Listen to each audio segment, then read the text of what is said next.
folks, Ariel over here. Trying to do a little bit of a update on some stuff while picking cabbages. Come here, baby boy. Tana is doing fine. She's getting old. If you're newer here, she was Clay's dog. They're both our dogs. Come here, baby. You dance? Dance? Dance? Oh, that's a good boy. Burley, for everyone who's been wondering, we did finally get him in to see the vet again. They did some x-rays of his head and his eye. I don't know if you guys can see this. Come here, babe. Okay, let's go where the camera can see your eye, maybe. I know you don't care about it. Sit. Oh, that's looking directly away from the camera. Okay. Turn in a circle. Okay, center. Oh, that's a good center. It is. That's a good center. So if you guys can see his eye, I know you're jealous. I'm petting him.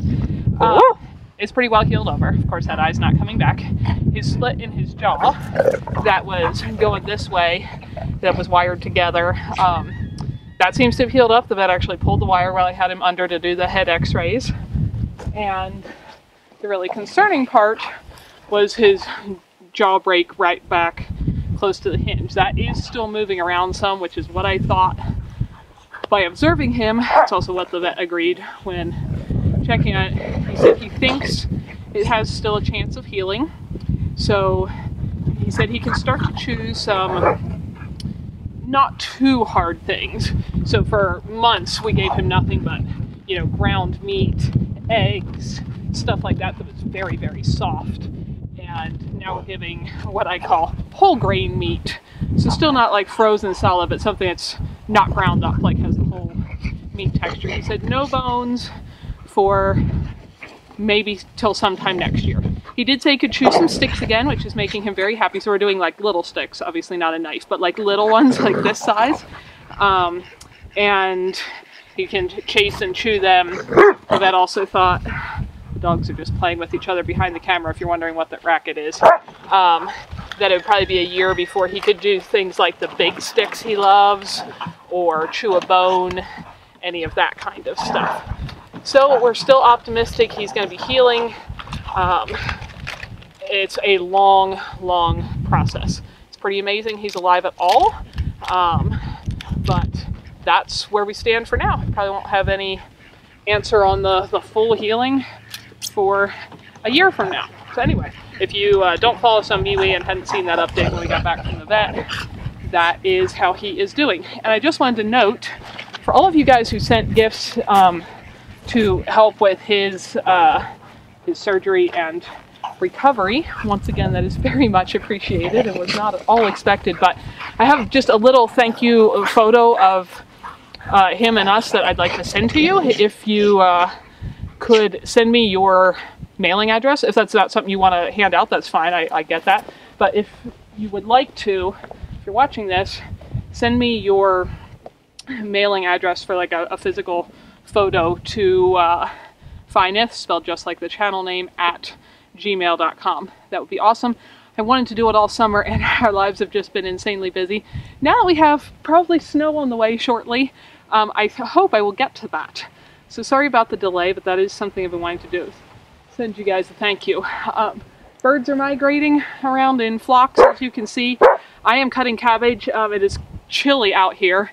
We've been getting freezes most nights. We still had some pretty pleasant days into the 60s. It's been pretty rainy. It looks like there's some more rain coming. That's partly why I'm wanting to get these cabbages cut, so that I can go in and use our canning kitchen setup that I've still got pretty much laid out, like when you guys saw a video of it last year, under the lean-to down by the shop, to be out of the rain if it rains the rest of the day like they're calling for, and be able to process this into a bunch of Christmas cabbage, which you can also see how to do if you want to look up that recipe video. Anyway, my purple cabbage has done really, really well this year. Purples never seem to grow as large as greens. The greens have also done well, but the purple's done particularly well for purple. Most of them have been nice heads. We have had some of, I will show you what's going on here. See how that one's split? I am peeling the outside few leaves off when I cut them, mostly because I do have a few cabbage worms and earwigs that have liked to hide in them. we've just had an insane amount of earwigs this year. I assume it has something to do with our very, very wet year, but they, I've never seen so many earwigs in my life.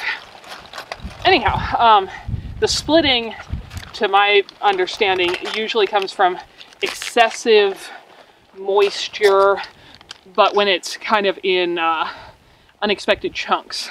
Like a cabbage can probably take however much moisture you water it with regularly, but if you, just for example, if they get an inch of water every week and then you get 1 4-inch rainstorm, the plant will try to soak up so much moisture basically its skin can't catch up and it'll split like that. So on both the purples and the greens we have had some splits. For comparison, if you've been following life here for a while in the Wyoming mountains, you probably know that our climate is usually quite dry. We get almost all of our moisture as snow. We did have a pretty good snow year last year, but we also have got somewhere between 8 to 9 inches of rain this summer. These cabbages are so juicy. When I pulled off that outside leaf, this one just split because it's so taut, and I've had a bunch of that. That's not going to hurt anything because I'm going to just chop them up, but they're very, very juicy, hard, and heavy cabbage heads. So we would normally get maybe 3 inches of rain between spring, summer, and fall. The rest of our moisture is pretty much comes down as snow. So to have 8 to 9 inches of moisture as rain in a year, I know for some of you guys, you probably get single storms that have that much, but that's a lot of water here. And it is raining, misting on me lightly right now. It was raining earlier.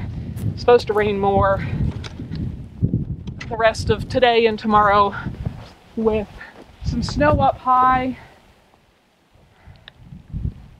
Clouds have lifted a bit. I don't think I see any fresh snow yet, but tonight's supposed to be colder, so by tomorrow morning, I think they're calling for snow to below 10,000 feet at least. Our house sits a little over 6,000, so I kind of doubt we'll have snow in our yard, but that could happen anytime now. So, among other things, with the getting ready for winter, which always comes fast around here, we're working on getting everything out of the garden and preserved, eaten, processed, whatever all we're doing with it. That is a really nice, large purple cabbage head, and I am going to weigh some of these because there's some really good weight to them. So the temps look like they're going to head into the low 20s. We've had a lot of frosts and freezes, but hasn't been into the low 20s yet. That looks like that's going to be happening here within the next few days, even if we don't get actual snow on the ground. So I'm trying to get most of the above ground stuff at least out of the garden. Cabbages, like most brassicas, are pretty cold hardy. They would probably only freeze a few of these outside leaves, even at 20 degrees Fahrenheit, but if I can have them out and done, then I don't have to worry about that. We've been eating, of course, a bunch, but I haven't pulled all of the carrots, all of the beets, stuff like that that's underground. That will be fine, you know, for quite a while. Carrots and such, and beets actually get sweeter once you get a few frosts. So I need to get them out before the ground freezes completely solid and is buried under snow where we can't access them for the year. But that's less urgent than some of these other things. So this is what I will be working on for the next little bit as we have time. There again, I've got one that's so juicy underneath. As I peel off that outside leaf, this one just split lengthwise because its protection was taken off and it was so pressurized with moisture. This is the best purple cabbage harvest I've ever had. It's also the best green cabbage harvest. Weighed a single head at 9 pounds the other day that we actually gave to our neighbors because they wanted to make some sauerkraut, didn't have enough cabbage. They gave us a lot of apples off their big apple tree because ours are still pretty small. So we've done some trading like that, but I've made some sauerkraut. I want to make more and such with the green cabbage, but our one trophy head, if you saw the last garden tour video, is still growing over there. I am really curious to see what, if another kind of average looking head weighed 9 pounds, really curious to see what it weighs whenever we cut it. But I'm not doing that today. I will try to get a video of it than I do, however. But once again, for purples, they generally are not as big as green varieties for whatever reason, I don't know.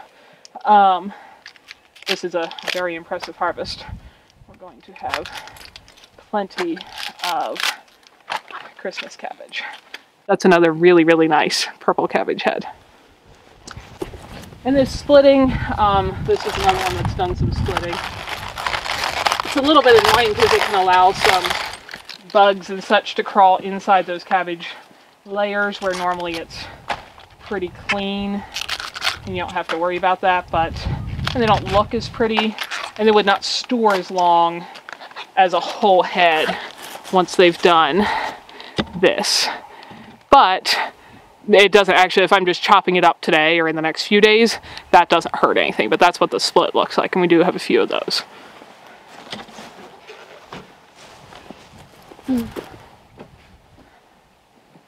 So yeah, that's a quick look at what we've got going on around here. If the forecast is wrong and we do get snow in the next day or two, I'll probably have to take a video of it because snow makes me excited and happy, and I always can't wait for winter to get here. Everything in life slows down, and I get to catch up on all the things I don't get to do through the summer. But having a wonderful harvest. We're not done harvesting everything else. I don't know if the camera can see. We've got 2 potato beds over there. We got most of one dug. We had like 130 pounds of potatoes out of just that. We're not quite finished with that and haven't touched the identical one. So I'm presuming that the other bed is going to bring us up to a pretty hefty potato total. For those of you guys who watched my video of my brother's cabin, that's not too far from us. He grew a garden this year. He helped, of course, with gardening stuff as a child, but it was never really, you know, his responsibility or his full project or anything before. So this was the first year that he's had his own, fully his own garden as an adult. And his little potato patch, which I think was something like only 40 square feet, produced, I think, something like 98 pounds of potatoes that he weighed when he dug them. So that's something that's pretty good for his first garden. I think he has naturally better soils up on that hillside than we started with here. That these soils are getting pretty productive, especially compared to a couple of years back. But that was pretty impressive. And hopefully it's encouragement to some of you think, oh, I don't have, you know, 3 acres. Like we're on just over 3 acres here. If you think I can't grow any substantial amount of food because I'm not on 3 acres. Well, if you can grow over 100 pounds of potatoes, and again, what you may be able to grow is going to depend somewhat on your climate and what does well there. But if you can do that in like 40 square feet, you can produce a pretty good amount of food in a small space. And even here, so this property is a little over 3 acres, but we're not currently using most of it. Over time, I hope to be able to use a lot more. But this garden has about 600 square feet of bed space in the whole thing. That's not counting the paths, just so you could do the math a little easier with however you might want to lay out your garden, because you probably wouldn't pick the same thing I did. But last year we produced something over 600 pounds of food out of just the garden. And so that is the most highly productive part of the property right now. The chickens and ducks do range across the property. There's another interesting head I wanted to show you guys what's going on here. And so they do make some use of some of it, though most of the summer they stay mostly in the tree line and near their barn, one of the two. So they aren't still using most of the 3 acres. They of course produce us a good bit of eggs and meat. So you see this? How it looks like it has a flower coming out the top? It does. If I'd let that keep growing, which it would not have time to do in our climate, it will get a little purpley flower that looks almost like a broccoli head, and then it will make seeds, and there will be new cabbage seeds. I'm just going to chop it up anyway. If we had a warmer climate or a longer growing season, I wasn't expecting snow in the next day, I could let this reproduce, harvest my own cabbage seeds, and that's what the start of a cabbage flower looks like. If you're wondering what is going to happen with all these leaves and the plant stalks and everything that are left as I'm cutting the heads out, this will all become compost of one form or another, either in our large compost bins, which will then break down mixed with everything else for a year and go back in the garden to help keep our nutrient cycle a circle, or it may go into, we do have a couple worm bins I've started that are in the shop so that we can keep some stuff breaking down in there when it's below freezing outside all winter. So use some of this stuff to feed the worms. That of course also makes nutrients that go back into the soil around here, and so on. So they will all get reused, recycled into the soils here on this property. Nothing really ever leaves the property unless it's a little bit of plastic that we have here. All the organic stuff just goes in circles here. So some of the heads are not so big. As you can see, that's a smaller one. Still pretty respectable.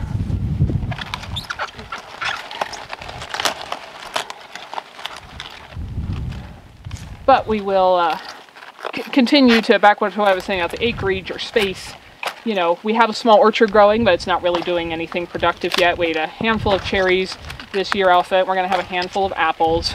I'm not expecting it to be productive for several more years, but then it will be. But at the moment, the food we're producing does not really come from that.